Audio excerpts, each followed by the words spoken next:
కొన్ని లైఫ్లో ఇన్సిడెంట్స్ జరుగుతుంటాయి. ఎప్పుడో ఇలాంటి సిచ్యువేషన్లో గుర్తుకొస్తాయి. నేను ఎంటర్ అవుతుంటే ఈ సినిమా టైటిల్ చూసినప్పుడు ఒక్కటి సినిమా గుర్తు రావడం, అలా లోపలికి వస్తుంటే జోష్ అప్పుడు ఒక చిన్న నాకు నా టీంకి చిన్న అంతర్మదనం. జోష్ ద్వారా చైతన్యం లాంచ్ చేస్తున్నప్పుడు ఒకరోజు సడన్గా సార్ ఇంకో సినిమా కమిట్ అయ్యాను సార్ అన్నాడు. ఇట్లా గౌతమ్ మీనన్ గారితో ఏమై చేసేవని ఒక లవ్ స్టోరీ చేస్తున్నాం. మా అందరి టీం ఏంటంటే జోష్ మంచి యాక్షన్ సినిమా చేస్తున్నాము, డెఫినెట్గా ఇది శివాలాగా ఆడేస్తుంది, ఈయనకి ఏమైనా పిచ్చా అలాంటి సాఫ్ట్ సినిమా చేయడం. కట్ చేస్తే రిజల్ట్లు అందరికీ తెలిసింది, మాది పోయింది, అది ఆడింది. దిస్ అంటే ఫ్యాక్ట్. సినిమా చేసేటప్పుడు సినిమాని ఓకే చేసుకునేటప్పుడు చాలా ఎగ్జైట్మెంట్స్ ఉంటాయి, కానీ అల్టిమేట్ సినిమా రిలీజ్ రోజే దాని రిజల్ట్ మనకు తెలుస్తుంటుంది. ఇది ఎందుకు చెప్పాల్సింది వచ్చిందంటే, ఈ సాహసం శ్వాసగా సాగిపో గౌతమ్ మీనన్ గారు లాంగ్ బ్యాక్ నుంచి ఈ సినిమాపై ప్యాషన్తో చేస్తూ ఉన్నారు. దాదాపు 1.5 years. ఒక 15 days బ్యాక్ వరకు ఈ ఫస్ట్ సాంగ్ రిలీజ్ అయినప్పుడు ఆడియో చాలా బాగుంది అని అనుకున్నాను, కానీ ఆల్రెడీ సినిమా చాలా రోజులైంది, దీని గురించి మనం ఆలోచించడం ఎందుకని మర్చిపోయాను. ఈ ప్రొడ్యూసర్ రవీందర్ రెడ్డి గారు మొన్న ఇప్పుడు మనం ఏదైతే ట్రైలర్ చూసామో ఈ ట్రైలర్ నాకు ఫస్ట్ తీసుకొచ్చి చూపించారు. ట్రైలర్ చూడగానే ఇదేంటి మన ఒపీనియన్ వేరేలాగుంది, సినిమా వేరేలాగుంది, సో నైజాం గురించి మాట్లాడదాం అనుకున్నప్పుడు సో నిన్నే సినిమా చూశాను. ఇందాక రవీందర్ రెడ్డి గారు కరెక్ట్గా చెప్పలేకపోయారు. ఏం మాయ చేసావే ఘర్షణ, ఎస్ గౌతమ్ మీనన్ గారి ద బెస్ట్ ఫిలిమ్స్. ఏం మాయ చేసావే అండ్ ఘర్షణ.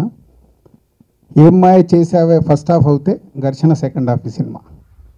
ఈ సినిమాలో ఫస్ట్ హాఫ్ ఏం మాయ చేసేలాగా క్యూట్గా, అంటే ఐ ఎగ్జైట్ నిజంగా ఒక 45-50 minutes అయితే నాలో నేను ఏంటి ఇంత ఫ్రెష్గా ఉంది, లవ్ సీన్స్ అన్నీ, అండ్ ఇస్ అ పర్ఫార్మెన్స్ ఇద్దరు చైతు అండ్ మంజుమా ఇస్ ఏ హాసమ్. అంటే is a director is there, Gautham Menon garu పర్ఫార్మెన్స్లు తీసుకుంటారు అలా ఆర్టిస్టుల దగ్గర నుంచి, వాళ్ళిద్దరు ఇస్ సూపర్గా చేశారు.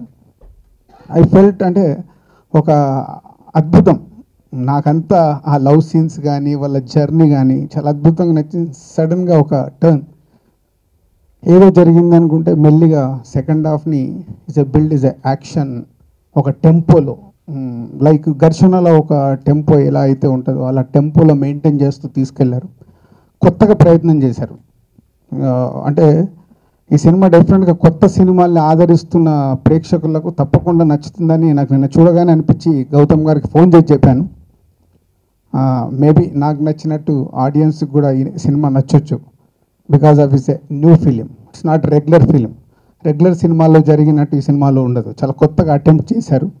అండ్ ఆల్రెడీ మ్యూజికల్గా ఏఆర్ రెహమాన్ గారి మ్యూజిక్ ఎంత పెద్ద సక్సెస్ అయిందో తెలిసిందే. మూవీలో కూడా ఇస్ ఏ ఫస్ట్ హాఫ్లో సాంగ్స్ అన్ని కంప్లీట్ చేసేసారు. అంటే యాక్షన్లో సాంగ్స్ పెడితే ఎక్కడ డిస్టర్బ్ అవుద్దని సినిమాలో ఉన్న సాంగ్స్ అన్ని ఫస్ట్ హాఫ్లో క్యూట్గా లవ్ స్టోరీలో బ్యాక్గ్రౌండ్ స్కోర్ లాగా తీసుకెళ్తూ సెకండ్ హాఫ్ మట్టుకు ఇస్ ఎ ఫుల్ యాక్షన్ టీంలో తీసుకెళ్లారు. సో బ్యాక్గ్రౌండ్ స్కోర్ కానీ అండ్ తను సీన్స్ కన్సీవ్ చేసినవి కానీ, యాక్షన్ సీన్స్ కానీ, లవ్ సీన్స్ కానీ, and is a film the length కూడా 2 hours 15 minutes. మరి ఎక్కడ ఆడియన్స్ ఇవాళ పేషెన్స్ లేవు, ఎక్కువగా చూపిస్తే చూడడానికి సిద్ధంగా లేరు. సో అలా అన్ని ప్యాకెడ్గా బాగా వర్కౌట్ చేశారు. తెలుగు ప్రేక్షకుల ముందుకు వచ్చేస్తుంది. Gautham garu super your work, and Chaitu